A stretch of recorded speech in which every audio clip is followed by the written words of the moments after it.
경제 소식을 빠르게 전달해 드립니다. 오늘 굿모닝 경제는 한양대학교 경제금융대학 이정환 교수와 함께하겠습니다. 교수님 어서 오세요. 어서 오세요. 네, 미국이 예상대로 기준금리를 0.75%포인트 인상하는 자이언트 스텝을 단행을 했습니다. 아무래도 물가 때문이겠죠? 이게 물가 때문이라 보시는 게 맞을 것 같고요. 이게 크게 두 가지 요인으로 설명을 드릴 수 있을 것 같습니다. 네. 지금 아무래도 물가 지수 자체, 그러니까 물가의 성장률 자체가 굉장히 높다라고 계속 이야기하고 있는데 네. 이미 뭐 9점 몇 %대는 내려왔지만 아직까지 8% 아래를 못 가고 계속 8% 위를 유지하고 있거든요. 네. 미국의 인플레이션율, 그리고 물가 상승률 자체가 상당히 안 떨어지고 있다. 그리고 물가 상승률이라는 것이 기본적으로 연 단위로 측정하는 지표이기 때문에 잘 안 떨어지는 경향도 있지만 예측보다 덜 떨어지고 있는 상황이 발생해서 기본적으로 물가 상승에 대한 우려가 크다라고 말씀드릴 수 있겠고요. 네. 두 번째는 물가 상승을 유도하는 미국 국내적 요인들이 해소가 안 되고 있다는 측면을 말씀드릴 수 있겠습니다. 최근에 미국의 구직 구인 이 지표들이 나왔는데 구인 대비 구직, 그러니까 결국 죄송합니다. 구직 대비 구인이라고 이야기하죠. 일을 찾으려는 사람들이 대비 일자리가 얼마나 있느냐의 비율을 보면은 지금 한 1.9 정도 됩니다. 네. 8월 달에 한 1.75까지 떨어졌다가 다시 9월 달에 반등하는 이런 양상을 보이고 있거든요. 이게 왜 문제가 되느냐? 결국은 구직자가 구인보다 그러니까 결국은 구인이 구직보다 많다는 얘기는 노동 공급이 부족하다는 이야기고요. 네. 노동 수요에 비해서 노동 공급이 부족하면 아무래도 임금을 올려줄 수밖에 없습니다. 네. 임금을 올려주게 되면은 보통 미국은 임금 계약이 2년 계약으로 이루어져 있고요. 2년 계약으로 이루어졌기 때문에 미래 물가 상승분 역시 충분히 반영하는 이런 채널로서 역할을 할 수가 있고 이에 따라서 임금이 올라가게 되고 이렇게 임금이 올라가게 되면은 집세 역시 올라가게 되고 이번 사실 10월 물가지수 발표할 때 그 렌트에 대한 이야기를 많이 했는데 네. 임대료가 굉장히 많이 상승했다라는 이야기를 많이 했는데 이 부분 임금이 올라가니까 임대료를 지불할 수 있고 임대료를 지불할 수 있으니까 이 임대료가 안 떨어지면서 결국은 물가 상승을 유도하는 이런 양상이 계속되고 있거든요. 결국은 현재 지표가 굉장히 높다. 사실 미국의 중립적인 물가 상승률은 한 2% 정도인데 8% 이상인가 굉장히 높다라는 게 하나를 지적할 수 있겠고 네. 이것을 견인하는 요인이라고 볼 수 있는데 견인하는 노동시장 지표들이 안정이 전혀 안 되고 있다. 그렇기 때문에 유례 없는 흔히 말하는 울트라 스텝을 4번 연속 단행하는 이런 일이 벌어지지 않았냐 평가할 수 있겠습니다. 자이언트 네. 스텝 말씀하시는 거죠? 죄송합니다. 자이언트 스텝을 4번 하는 일이 벌어지지 않았냐 이렇게 말씀드릴 수 있겠습니다. 네. 네. 그러니까 4차례 연속 이번에 자이언트 스텝을 밟았는데 미국 기준금리가 이제 3.75에서 4%로 상승을 했거든요. 근데 이게 15년 사이에 가장 높아진 거라고요. 15년 전에 어떤 일이 있었냐면은 결국 금융위기죠. 그러니까 2008년 금융위기라고 이야기할 수 있는데 2008년 금융위기 이전에 5.25% 정도, 그러니까 5%보다 높은 시절이 한번 있었고요.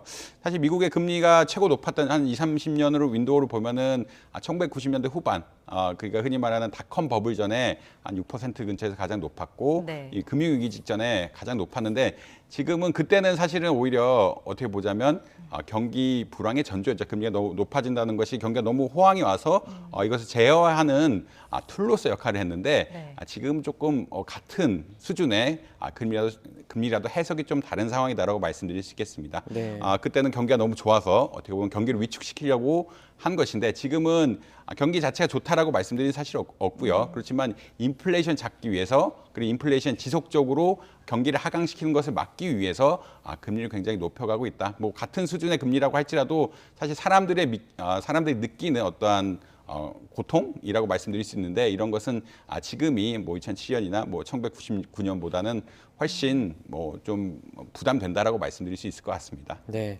이제 연준 회의 이후에 파월 의장의 기자회견이 있었습니다. 그러니까 금리 인상 속도를 조절하겠다 이렇게 말을 했는데요.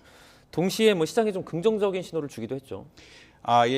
이제 그 파월 의장이 발언하자마자 사실은 잠깐 미국 주식이 굉장히 빠르게 올라갔는데요. 2시쯤에, 그러니까 미국 시간으로 2시쯤에 굉장히 금리가 빨리 올라갔는데 이건 사실은 어느 시점에서는 속도를 늦출 것이다라는 흔히 말하는 비둘기파적 발언했다라는 것이 가장 큰 포인트였죠. 다음 회의, 그러니까 12월이라고 이야기한 12월 그 연준 회의가 있을 때 그때는 FOMC에서 조금 속도 조절론을 이야기할 수 있지 않을까라는 기대가 어떻게 보면 자본시장이 좀 형성이 되고 네. 그에 따라 즉각적으로 주가가 한 2% 정도 오르는 이런 현상들이 발생하긴 했습니다. 그래서 네.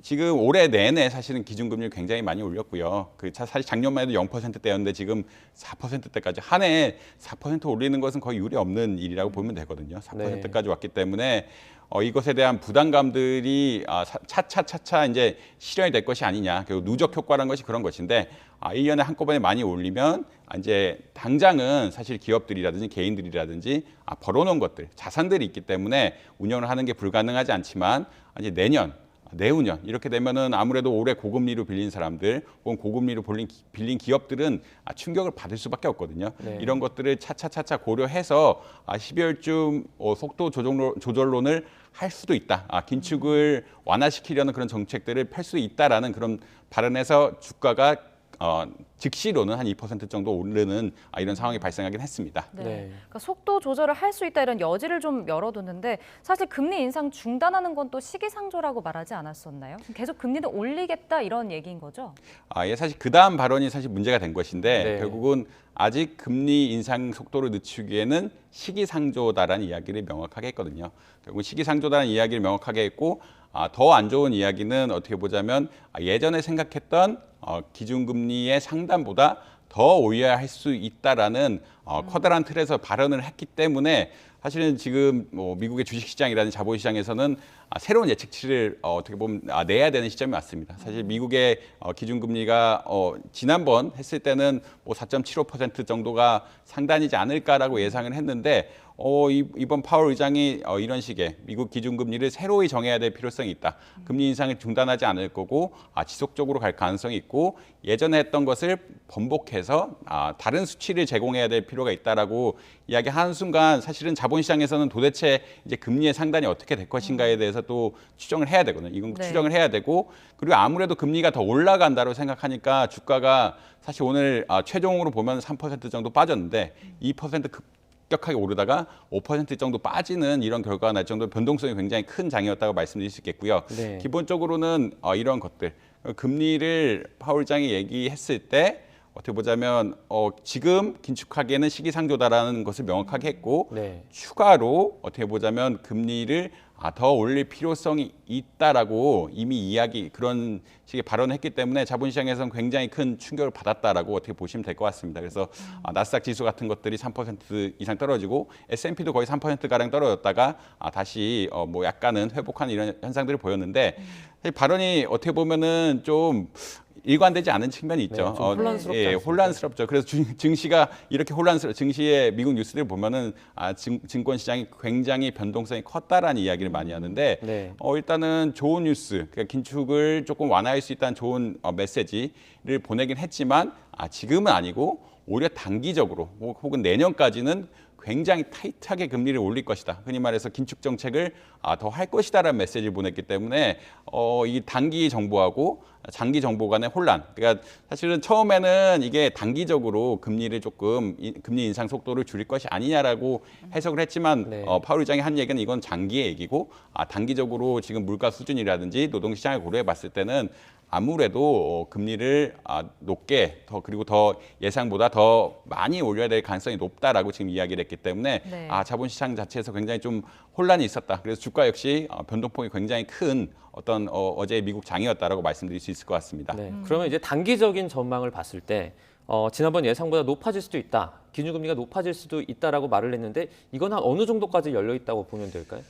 사실 지난번에 예측했을 때는 올해 보통 중간값을 이야기하는데 올해 한 4.4% 그러니까 지금 자이언트 스텝을 하고 다음에 빅 스텝을 해서 올해 한 4.4%, 4.5%대를 달성하지 않을까라고 예상을 하고 내년에는 금리 인상의 속도가 조금 조절이 돼서 한 0.25% 정도 올려서 상단이 한 4.75% 정도 될 거다. 결국은 5%를 찍지는 않을 거다라고 많은 전문가들 혹은 연준에서 이런 식의 의견을 밝혔는데 네.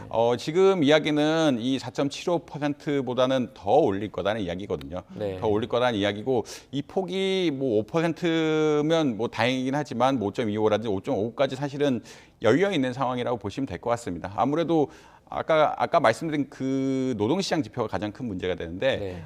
구인에 비해서 구직자가 너무 적다.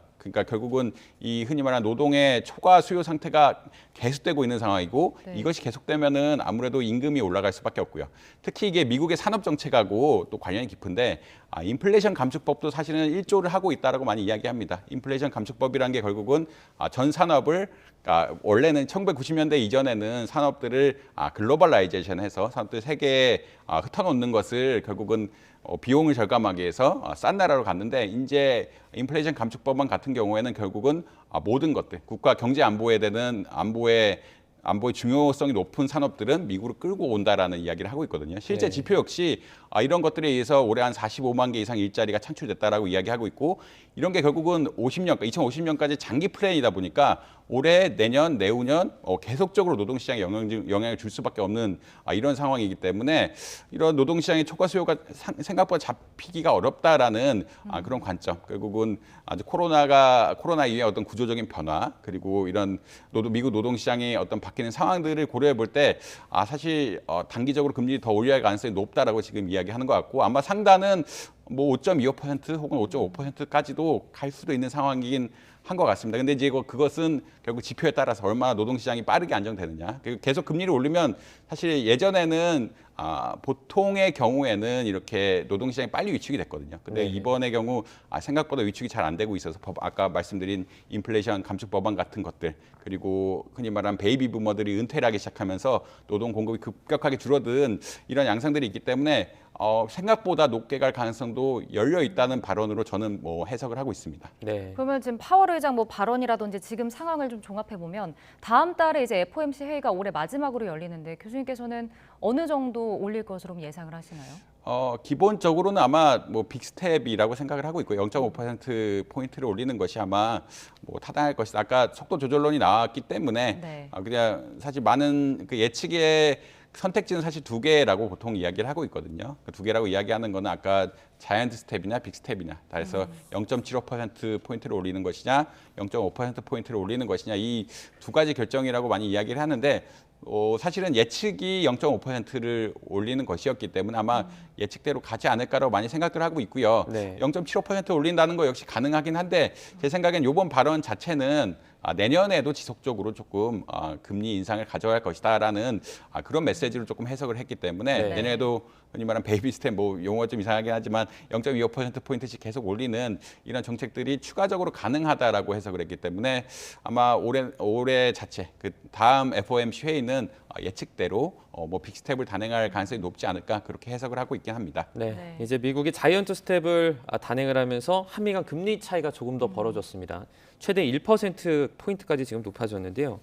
한국은행도 이제 24일에 기준금리 결정을 앞두고 있는데요. 현재 빅스텝의 가능성이 높습니까? 빅스텝의 가능성이 더 높아졌다고 말씀드릴 수 있겠죠. 특히 오늘 아까 파월 연준 의장이 금리를 더 올릴 수 있다라는 발언을 했기 때문에 아무래도 외환 시장이 흔들릴 수밖에 없거든요. 외환 시장이 흔들릴 수밖에 없고 실제 이제 지난달 물가 지수를 보면은 수입 물가 상승폭이 굉장히 컸습니다. 네. 왜냐하면 환율이 올라갔기 때문에 결국은 우리나라가 그 외국의 물건을 살 때는 달러로 지급해야 됐고요. 네. 달러로 지급했을 때 환율이 올라간다는 얘기는 같은 돈을 지급할 때 보다 많은 원화가 필요하고 이것들이 물가에 반영이 된다는 이야기거든요.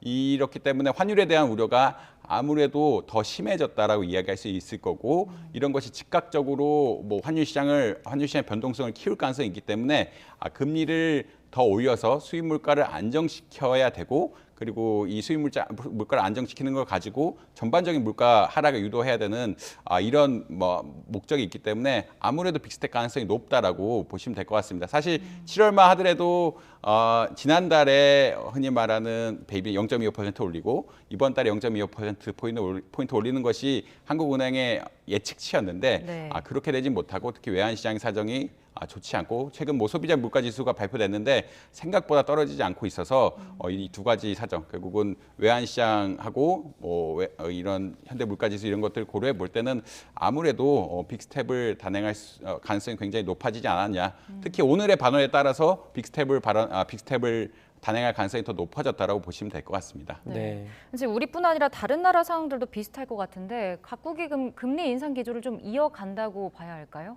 사실 인플레이션 심한 나라들은 지금 다 금리 인상 기조 굉장히 크다라고 말씀드릴 수 있겠고요. 특히 이제 유로존 그다음에 영국 같은 나라는 사실은 미국보다 물가지수 상승률이 높거든요. 네. 거기들은 에너지 가격 상승분 그리고 또 특히나 천연가스 가격이 굉장히 안정이 안 되고 있는데 이런 천연가스라든지 다른 에너지 가격 상승분들이 즉각적으로 또 이 나라들은 아무래도 우크라이나랑 가깝다 보니까 밀가루라든지 곡물 이런 것들 수입을 굉장히 많이 했는데 그것에 대한 수입 물가 역시 안정적이지 않기 때문에 물가 상승률이 10%가량 나오고 있습니다. 10%가량 나오면서 계속적으로 0.75%포인트 올린다, 뭐 1%포인트 올린다라는 그런 논의들이 나오고 있는데 아무래도 이렇게 물가 상승이 안정이 되고 있지 않은 상황이고 미국 역시 굉장히 빠르게 금리를 올리고 있는 상황이라 어느 정도 쫓아갈 수밖에 없고 이런 두 가지 요인들을 고려해 본다 그러면 특히 유로존을 중심으로 금리를 적극적으로 올리는 현상들이 발생하지 않겠느냐. 네. 아마 일본은 아직까지 물가 상승이 그렇게 높지 않아서 그렇게 따라갈 가능성이 낮기는 한데 특히나 유로존 국가들, 유로존 에너지 가격에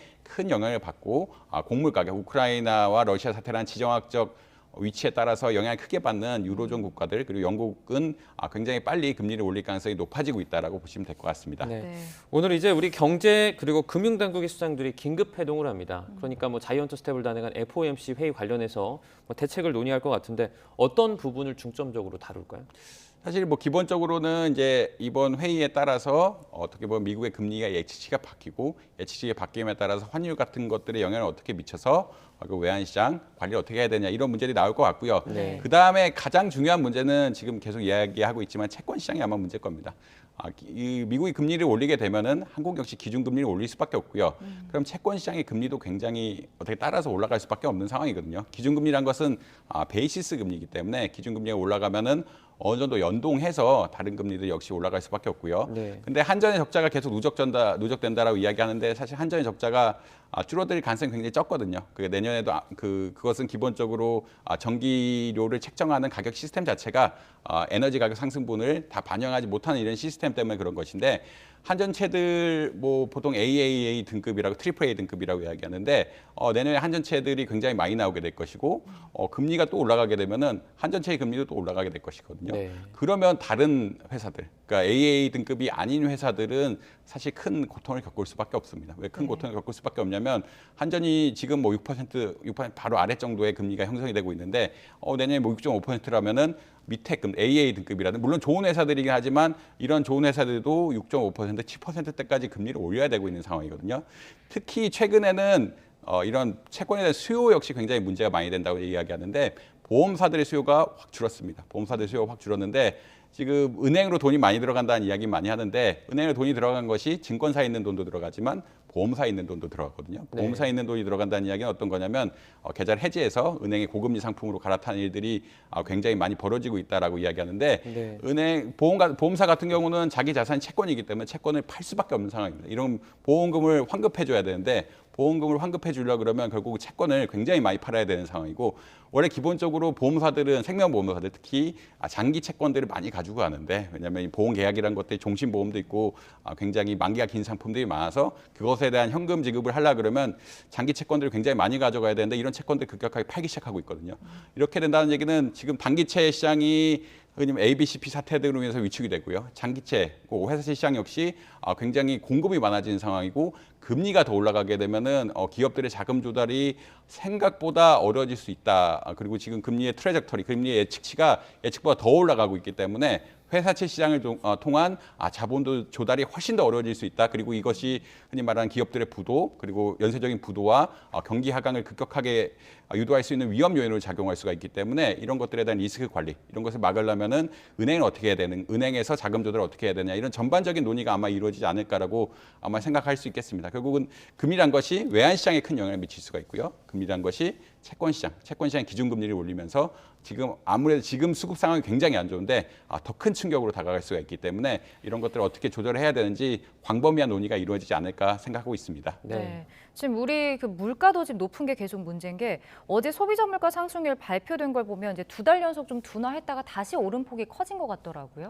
10월 달에 큰 이벤트는 그 가스 요금 상승하고 전기 요금 상승이 있었습니다. 그래서 보통 인플레이션이라는 것은 작년 대비 올해, 그러니까 1년 단위로 측정을 하거든요. 1년 대비해서 전기료라든지 가스료를 생각해 보면은 지난 4월 달에 올랐고요. 네. 7월 달에 올랐고 10월 달에 한 번 더 오르니까 지금 그 공공요금의 차이가 거의 23% 정도 납니다. 그러니까 이것이 물가 상승을 견인했다라고 크게 이야기하고 있고요. 네. 특히 이제 가공식품 라면 값들이 많이 올랐다라는 이야기든지 뭐 햄 값들 뭐 이런 여러 가지 가공식품 값들이 많이 올랐다는 이야기를 하고 있는데 가공식품 가격의 상승률 역시 거의 10%대에 준하는 정도로 가 있어가지고 작년하고 비교했을 때 10% 이상 10% 가량 올랐다라고 이야기하고 있기 때문에 이런 추세 역시 막을 수 없다. 특히 외식 가격. 그 사실 9월에 이제 사실 죄송합니다. 3분기 경제 성장률 보면은 의외로 소비가 많아져서 어떻게 보면은 이런 경제 성장이 나쁘지 않았다는 이야기하고 있는데 그만큼 외식 소비도 많고 이런 것들이 있어서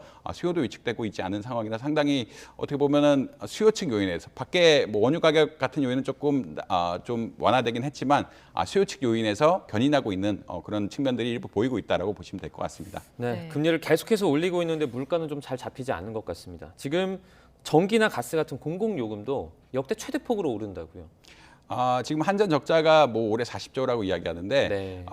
사실 에너지 가격 상승분에 비해서는 전기료나 가스 요금이 안 오르고 있는 상황이긴 하고요. 그것은 네. 우리나라가 2020년에 정한 특수한 가격 체계 때문에 그러니까 1년에 얼마 이상 못 올리게 하고 한 분기에 얼마 이상 못 올리게 하는 이런 결과 때문에 그렇다라고 말씀드릴 수 있는데 이게 단기적으로는 좋은데 장기적으로는 또 부정적일 수가 있습니다. 네. 왜냐하면 올해 못 올린 것들이 내년에 내후년까지 축차적으로 연결이 돼서 계속 지속적으로 전기료나 공공요금 인상될 가능성이 조금 있긴 하거든요. 그렇기 때문에 사실은 지금 에너지 가격이 많이 상승했고 뭐 이런 회사들 측에서는 너무 조금 올린다는 오히려 이야기를 많이 하고 있어서 앞으로도 뭐 에너지 가격, 전기료 같은 것은 지속적으로 올릴 수밖에 없는 상황이다라고 보시면 될 것 같습니다. 네.